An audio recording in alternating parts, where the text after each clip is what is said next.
we're going to be having a few discussions today, and some of them are going to talk about curation and what it's like to become a curator, and about the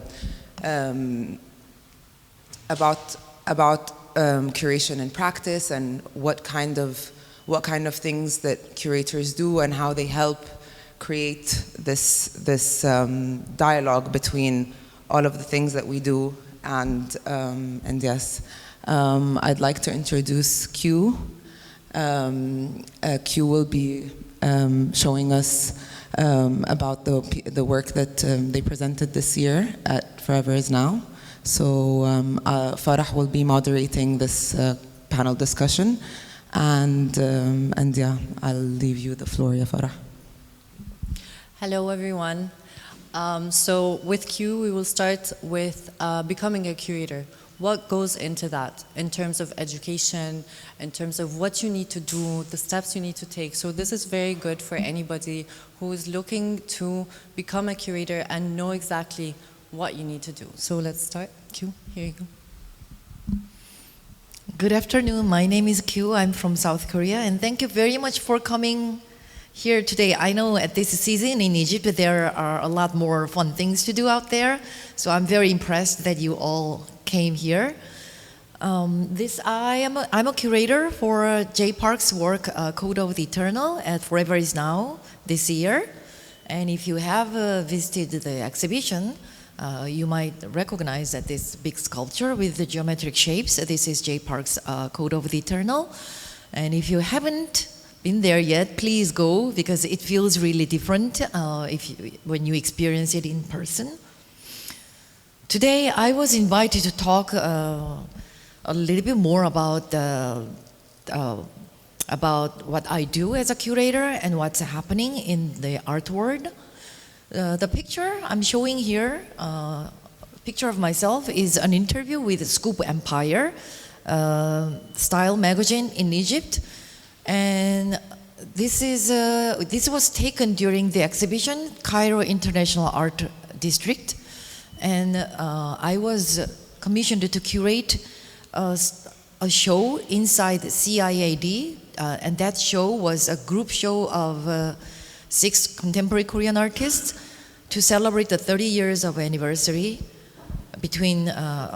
anniversary of diplomatic relations between Korea and Egypt. I live in Seoul and Cairo, and I travel back and forth, and I work in both places, so I was asked to curate the show. So I will talk about a little bit about, like Farah said, the pathways, practices, and personal visions, and what you need to be a curator. Again, I'm showing you my artist's work again. So I proposed Jay Park to Forever Is Now. So my role began way before the installation, about a year ago. And Forever Is Now, my job is to propose why this artist fits this exhibition. And Forever Is Now is always all about connecting the past, present, and future. And for this year, this exhibition especially focuses on the theme of digital and immortality. So when I presented Jay Park to the curatorial team here, I focused on how perfectly his idea fits the theme of Forever Is Now and the theme of this year, because Jay Park connects the ancient history of Korea and Egypt, and he's presenting the geometric quality of pyramids in a totally new digital lens. So I proposed that Jay Park speaks the theme of this exhibition perfectly.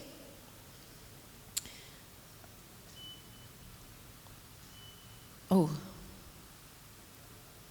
I was supposed to have 4 temples, but I missed that picture. If you have visited Forever Is Now last year, maybe you remember Ik Jung Kang's Forever Is 4 temples. that was exhibited last year at Forever Is Now. So that was my first Korean artist who was exhibited at Pyramids. And J Park is actually my second artist who was introduced to this exhibition. So I will start my discussion with how I became a curator. So curator is a storyteller. We weave different stories to make a carpet.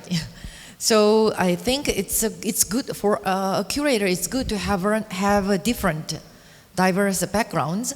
I didn't start in this field. I started as a journalist in my 20s. I was reporting on social issues and breaking news. Then later I moved into art journalism. And after 11 years of a journalism career, I left my newspaper company and moved into the art world. So I worked as a independent journalist, writer, lecturer, and curator. And oftentimes I describe myself as curator and art marketer, because curators are like artists. We are creators, but at the same time we are promoters. We promote artists and we promote artists' ideas, and we build bridges between artists and the audience and the world. I was lucky because I had opportunities to live in different cultures. I lived in Korea, USA, and different countries in the Middle East, and that helped me a lot. And even in Korea, I'm involved in many global shows to show foreign artists. So I have opportunities to work with different people from different cultures, and that really helps me shaping my way. So how do curators craft a narrative and meaning beyond the artwork? So when curators plan an exhibition, the first thing we need to do is to understand the theme and understand the audience, what we need to speak, and what my artist can speak through this exhibition. And then we select right artist, and then we, like I said, make stories and develop the theme. So this is a part of the exhibition space that recently closed, and the show of 6 Korean artists to celebrate the 30 years of diplomatic relations. And once the exhibition opens, we are involved in many things. Installation and communicating with the audience, really many things. And the curators are promoters, storytellers, we are project managers and fundraisers, we are writers and we are communicators. And sometimes we are, yesterday, Farah just said that she sometimes acts as a therapist.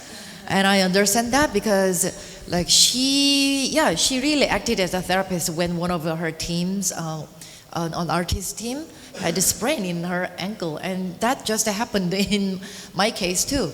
So once the exhibition is on, we have to have different hats in every role. And after the show, we are involved in, of course, de-installation. So dismantling the artwork safely is also a very important part of the project. It's almost as important as the installation. Let me ask you a question. Yeah. So how do you think the digital transformation is reshaping the culture? Yeah, that's what I'm going to, yeah. So yeah, that's a very good question, because digital age, it's not just our challenge. Every profession is evolving and is challenging in the digital world and in art world too. So so I'm showing you on the left side, it's an event I created during the show at CIAD, because it was a show to celebrate the diplomatic relations. I invited students from Korea and from Egypt, so they can have a discussion and they can talk to, and this is J Park here, and he's he's here today in this room too. So I invited both the countries' students so that they can communicate and they can talk to the artists in this gallery space. And on the right side, that's what I did in Korea many years ago, that I love working with children. So I often create educational programs for children when I have art shows. So what I want to talk about is that more and more art exhibitions should be experience-based, not just object-based, because beautiful objects, interesting images are everywhere. It's in your hands, and we have better images, better objects in our cell phone, in the screen. So why do people need to spend time and energy and money to come to our shows? Because it offers you a human beings experience that you have to come to experience in person. But nevertheless, there are more people who experience our exhibitions only online, because not everyone can travel. So the art exhibitions these days should speak both online and offline. It should make sense, online and offline. So it should have hybrid storytelling. And because many global exhibitions, because not many people can see all the shows and all important shows, archiving and preservation is very important. So that's some of the evolving roles of the curators I can see. Perfect. If I answered your question? Yeah. Yes. Yeah. And our final question would be, what skills and mindset do you feel are crucial for the future of curating? The future, yeah. So the last content should be always about future. So I knew that people would ask about future. So future of curating. So it's pretty much about what I have discussed so far. So narrative thinking, narrative is very important. So we have to have a narrative thinking that robots and computers cannot, only human beings can. And so more and more, the contemporary, especially contemporary art, combines all different media, and we work with different people from different places. So it means which is wonderful, but it also means that you have to have a crisis management skill and flexibility. So resilience is also very important. Anything can happen, especially in an outdoor exhibitions like pyramids. So you have to be aware of that. And collaboration is also more and more important, because you involve many talents from many fields. But most importantly, which was important in the past, important right now, and important in the future in the same way, is that we have to have a clear vision. We need to explain why people still need to come to the exhibition, why we need artists, why we still need artworks. So we need to have a clear vision to persuade and offer great experiences to people who come to the exhibition. So I think we get the questions at the end of everybody's discussion. So I will stop here. Yeah. Yeah. We will continue on with Precious, and then we will open the floor to the audience if they have any further questions. Okay, so next we have Precious. Precious will speak to us about the curator as a storyteller, shaping meaning behind every artwork, how that goes. Hey guys. So they're what you call Exim banks. So let's say, for example, the government of Egypt needs new airplanes and it needs a loan from a large Exim bank, and they come to Exim Bank and say, can you do that? Or Kenya says, we need new railways, can you support us? Or Jamaica says, we need to be able to import to certain parts of Africa. So it's quite a large-scale institution.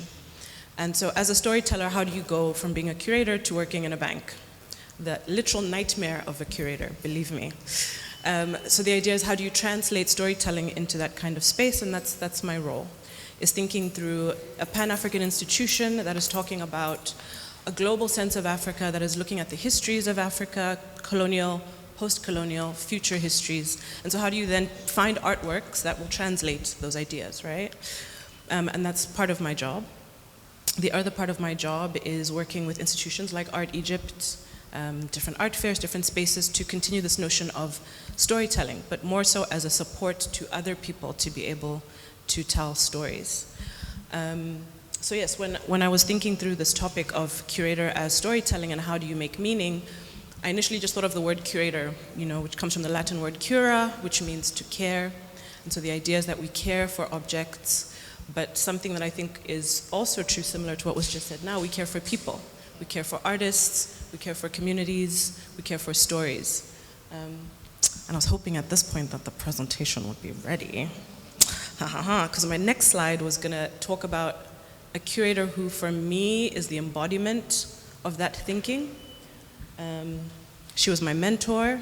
I think she was a really important curator. She passed away recently this year, Koyoko. I don't know if any of you know her, but she taught me everything I know. She's the curator of the upcoming Venice Biennale, the first African woman to ever do that, so I wanted to have a little moment to think about her.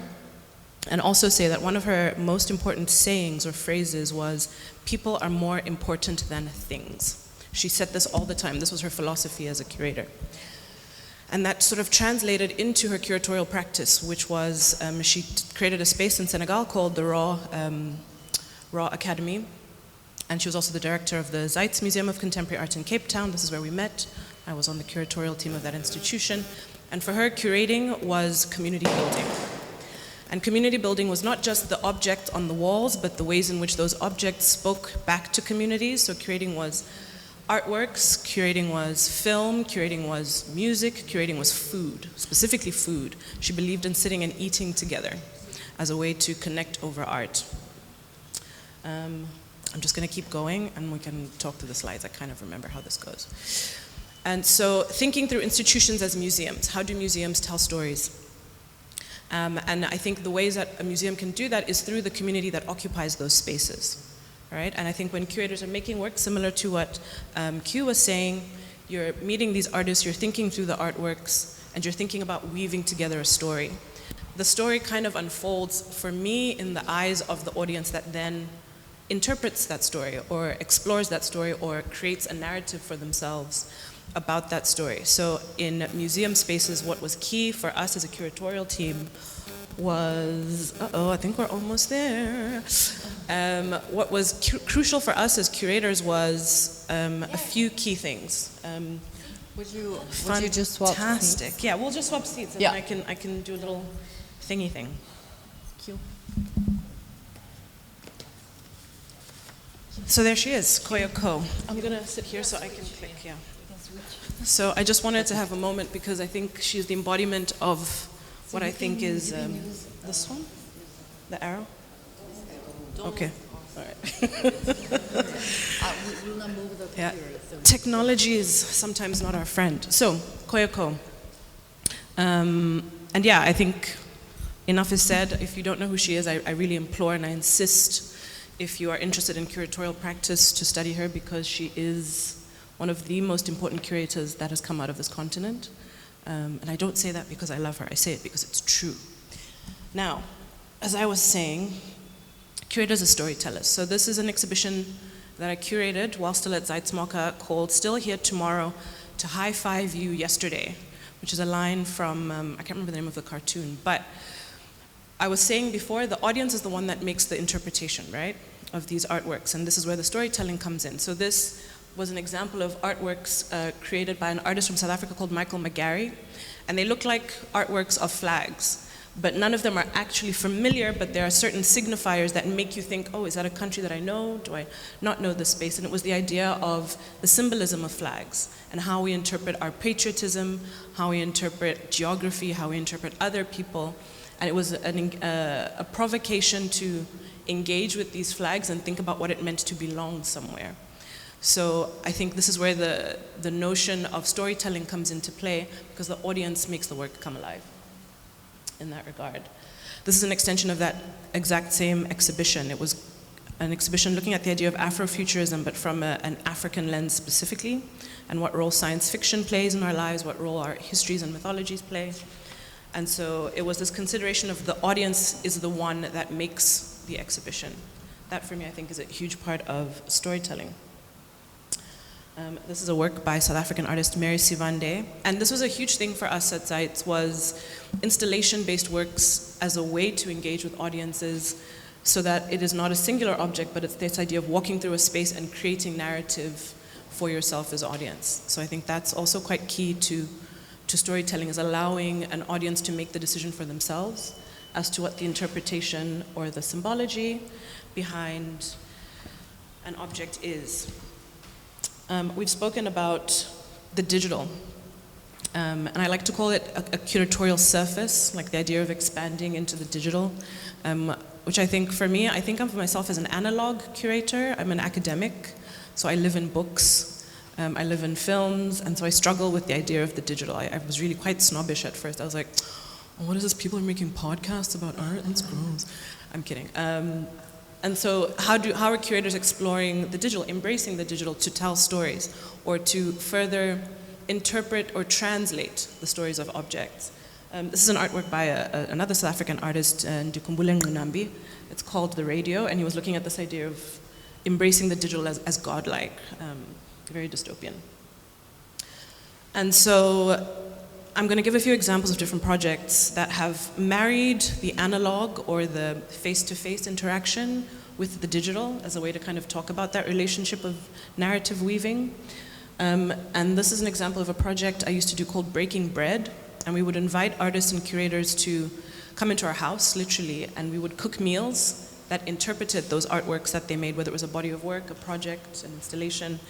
And the idea was to literally break bread over food, and translate the artwork in that way, in a very human, very sort of tangible way, where every person's opinion mattered. Also, just to say, the book on the right is by one of the other foremost, most important African female curators, Bisi Silva. It was called On the Future of Artistic and Curatorial Pedagogies in Africa.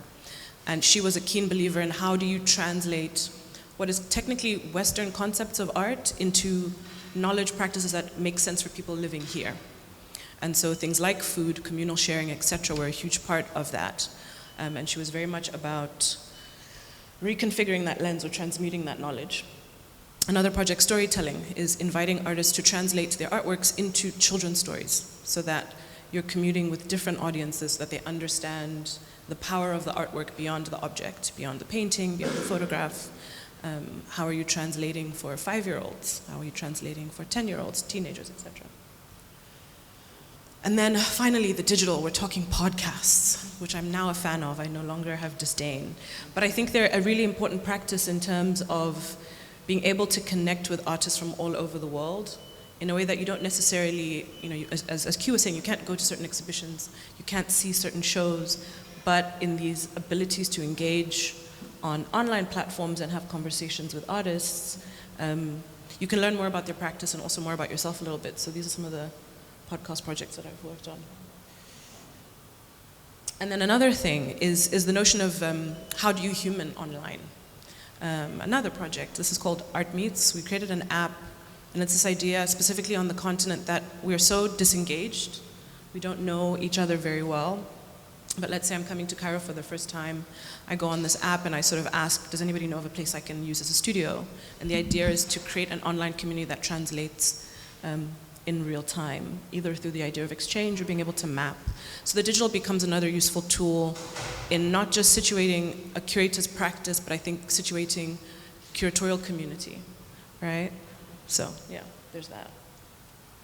And then I think my favorite of all of the sort of storytelling or ways of weaving curatorial practice is sound. I think sound is an incredible way to translate objects and art. And there are a few really great curatorial projects, that is blurry as heck, that do that. There are artists, I don't know if anyone's ever heard of Chimurenga or The Chronic. It's a really great platform called the Pan-African Space Station. And it's an online platform, and what they do is they translate artistic projects, exhibitions, into online radio shows. So they translate the artworks with sound interpretation, so the curator and the artist are sitting in the space, making a playlist in real time whilst talking about the art and deep diving into vinyls and kind of finding ways for different audiences who might not like art but like sound to be able to relate to the objects and to the idea of artistic practice not being elitist or separate, but being a part of people, either through that translation of sound. And then I go back now full circle to my role working in an institution. So how do institutions like corporate banks become storytellers? And I think it's about the choice of the artworks that you choose to put into those spaces, because one, they sit in offices with people who don't necessarily understand art.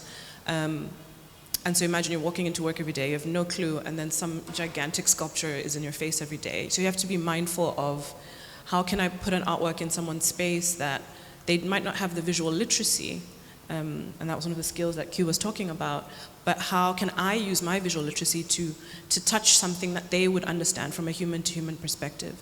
So because we're a trade import-export institution, I think there are a lot of great ways that you can interpret the ideas of trade and exchange and economics through art.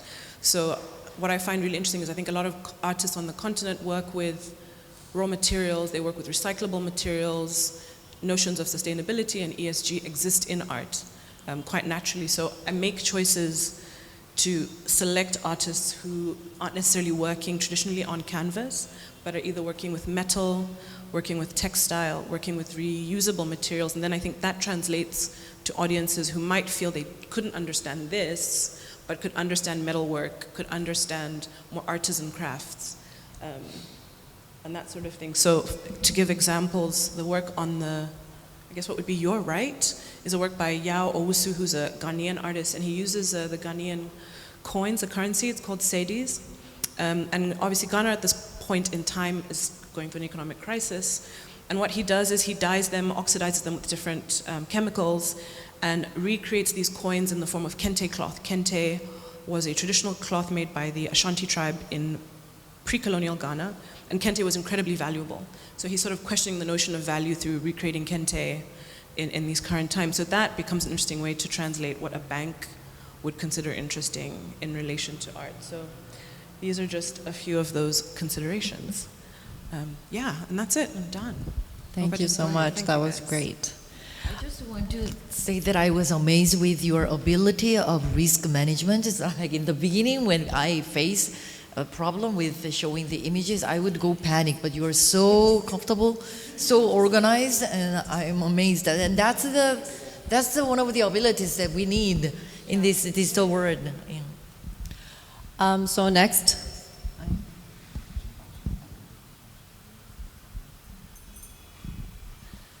Hello, everyone. Hi. We have Ayça. She will be speaking about curating in the age of AI, social media and digital space, exploring new curatorial practices in virtual, digital and algorithmic spaces. Yes, but I will talk really briefly because unfortunately she has a flight to catch. Yes, and also we have another talk afterwards with the artists. And so thanks for the references because it was amazing, let's say, a lecture about the curatorial journey. More and more shifting to another, let's say, era that is manipulated by AI and all of the aspects of AI. So I would like to talk a bit like brief of what it's going to be in our field. Also, aside with my role in Art Egypt, I'm curating a biennale in my own country, in Turkey. It's a land art biennale titled Komagene, and also I'm working with a museum. It's an ecological museum up in the hills of the Black Sea region of our country. So this is an article that I wrote for let's say a newspaper in Turkey, and it was back then, it was kind of like a conspiracy theory that I was mentioning that even the Venice Biennale is going to be curated by an AI curator or something like that, which I saw this morning and I thought that, okay, I think it's going to happen at some point. But we live in an era that we're having excess image of all of our lives, like in daily lives. And these images are basically like manipulated images. And our challenge is right now, we don't know basically what to cure because we don't know what is real right now. Are we going to cure or like preserve or present like exactly what? So this is our challenge. And our truth is basically it's unstable, which is basically it's pretty hard for human nature as well. Just like Bertolt Brecht once said, our truth is constantly changing, and how we are, our perception, how we understand the truth is also changing as well.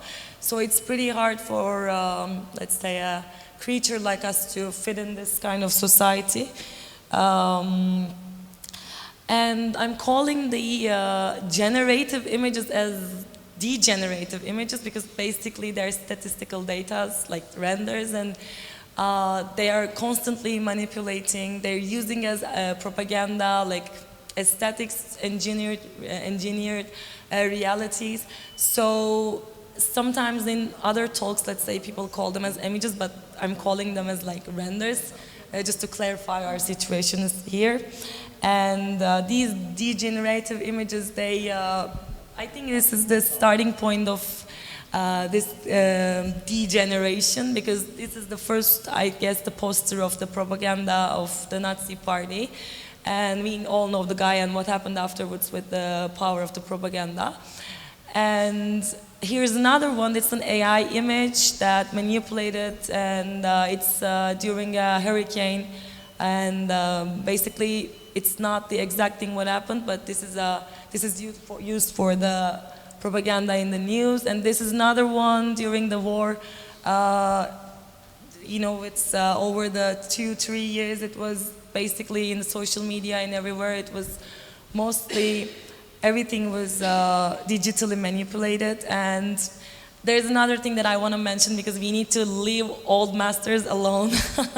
I think it's like a lot of things happened over the years with the old masters, the data of the old masters.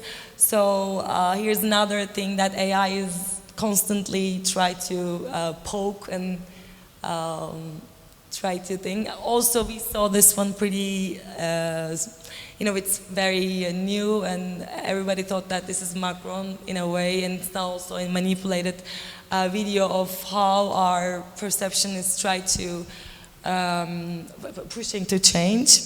So it's just like some images that I need to describe how in a field like we're dealing with right now. And also the museums and the art spaces and how we are mediating art is also changing as well. Social media is a huge platform that we're using to deliver our message, and also to add another layer rather than the exhibition nowadays as a presentation. It could be sometimes good, but also sometimes bad as well, to have this Instagram effect on our work.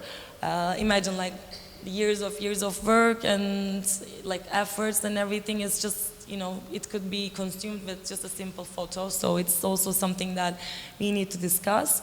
Also, the museums, they should have known that the audience is changing. As you referred, it's very important to have different kind of mediating methodologies, like performative stuff, like gatherings and food and everything.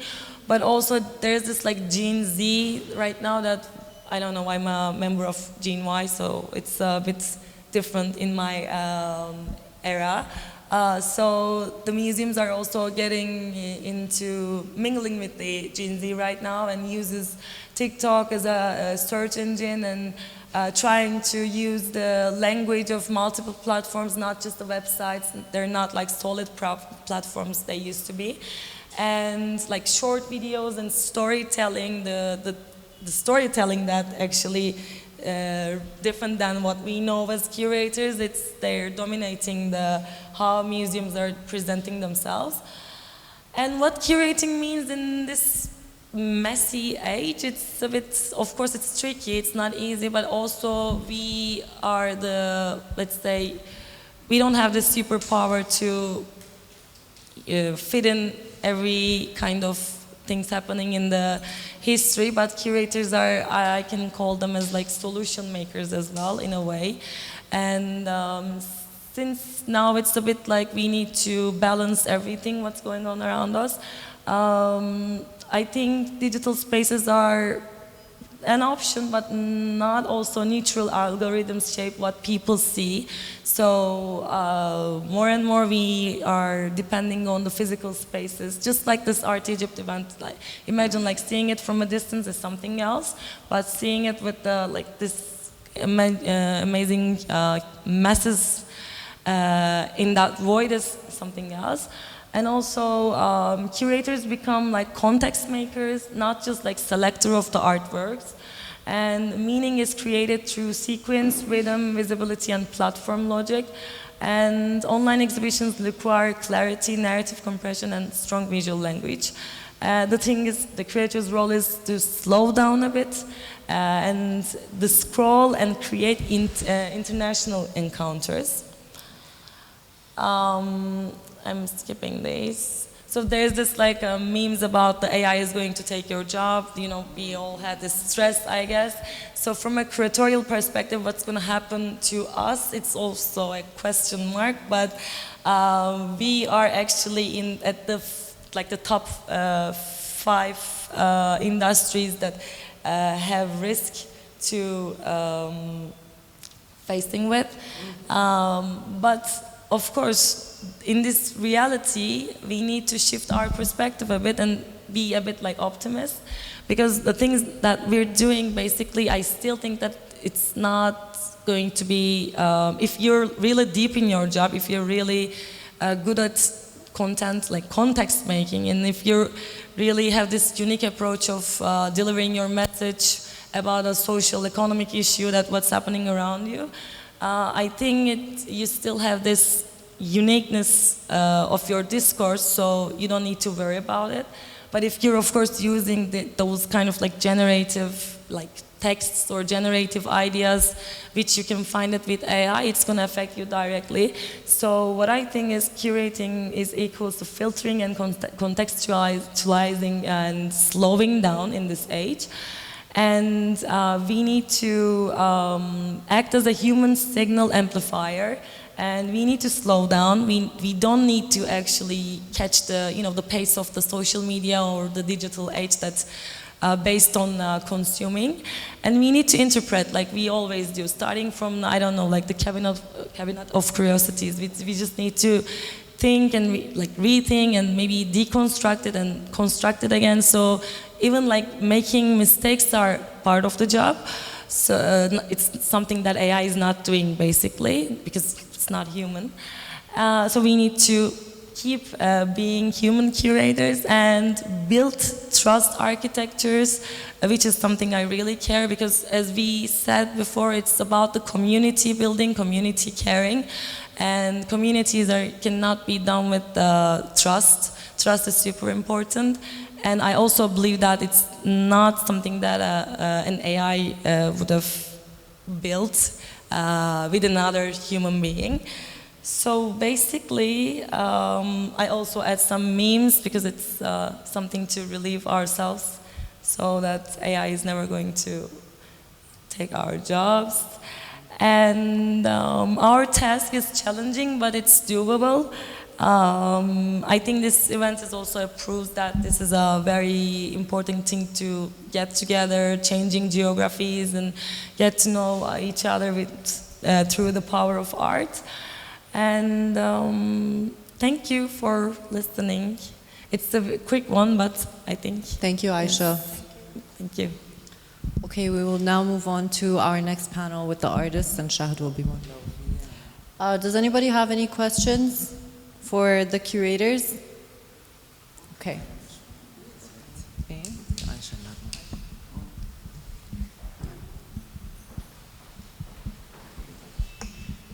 What are you thinking about the idea that artists curating their show by themselves or also to other shows? Question to me? Yeah, maybe different opinion. Yeah, I was an artist, and then I became a curator.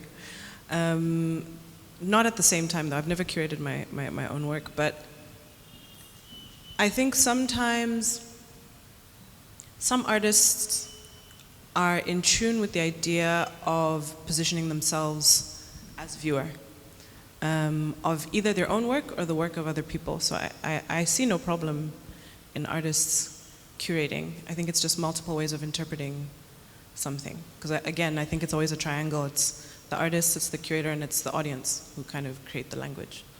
Yeah, that's my thinking. Likewise, yeah.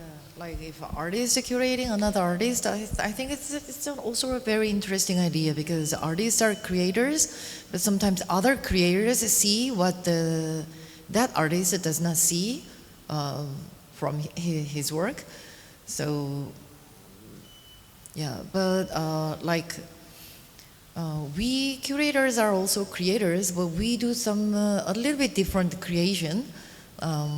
Like we build bridges, like artists are busy thinking about his work 24/7 and yeah, working. So he doesn't have time to cross bridges to here and there. And as a curator is a creator and viewer and marketer. So we can, that's our job, to cross bridges to everywhere and pick things that can complete his story.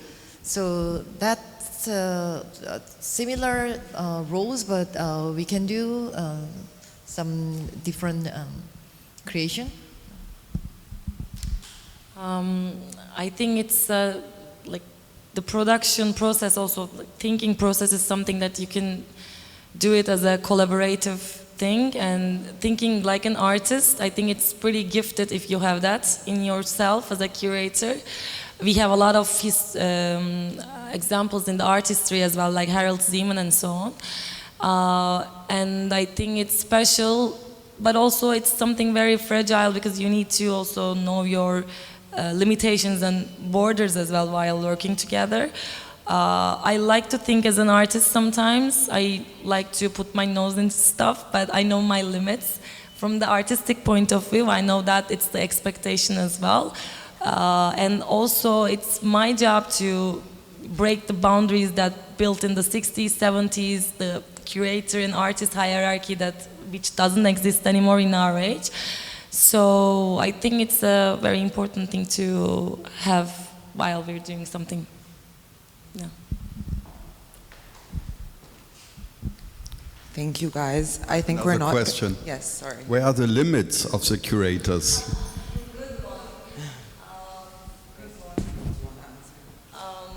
I think I'm answering for three of us, but it's let's say a mutual journey that you sometimes learn through the journey. It's not like something specific. You don't have those kind of limitations in written. Sometimes the curators can come with a brilliant idea, but it would be, let's say, not the things that the artist can proceed with. I think we're talking about those kind of natural boundaries. Sometimes just like, throwing a book in front of the curator or the artist, it's a dialogue as well, or like a genuine conversation or a lunch can be a part of the process. So all the limits, I think it's something that you can define during the journey. It's not something like a constitution. It changes. Also, I think it depends on the type of curator that you are. I think there are curators who will work with certain artists for the entirety of their careers and watch them grow, watch them evolve from the early days of their career, so they can push them, I think, because they build that relationship to be able to say, look, I think you can take this further. But then also sometimes I think the artist sometimes needs the curator to step in and push that limit, and other times I think the curator knows when to step back because it becomes counterproductive. So it's very much a sort of case-by-case and relationship basis. But I think if you come at it from the point of view of a human-to-human experience, then I think the question of limit just becomes the question of how much do you care about the person. And I think, there are different types of curators. I mean, some curators are more creation-oriented, like your background is an artist. I am more like, I started as a journalist, reporting on breaking news, and I'm more administration-oriented and promotion-oriented. So the artists I work with, I love artists who think of their arts 24/7 and very ideal. So my job is more about, I'm not very much stepping on what she or he's doing, but my job is like how she or he can approach the audience and like I show Korean artists abroad or foreign artists in Korea. So I need to think about how to approach audience who are like 7,000 miles away. So that's more like about promotion and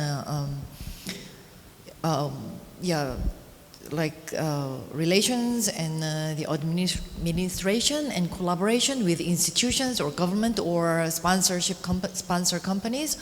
So that's also important role of curators and more. So yeah, if I that answer your question.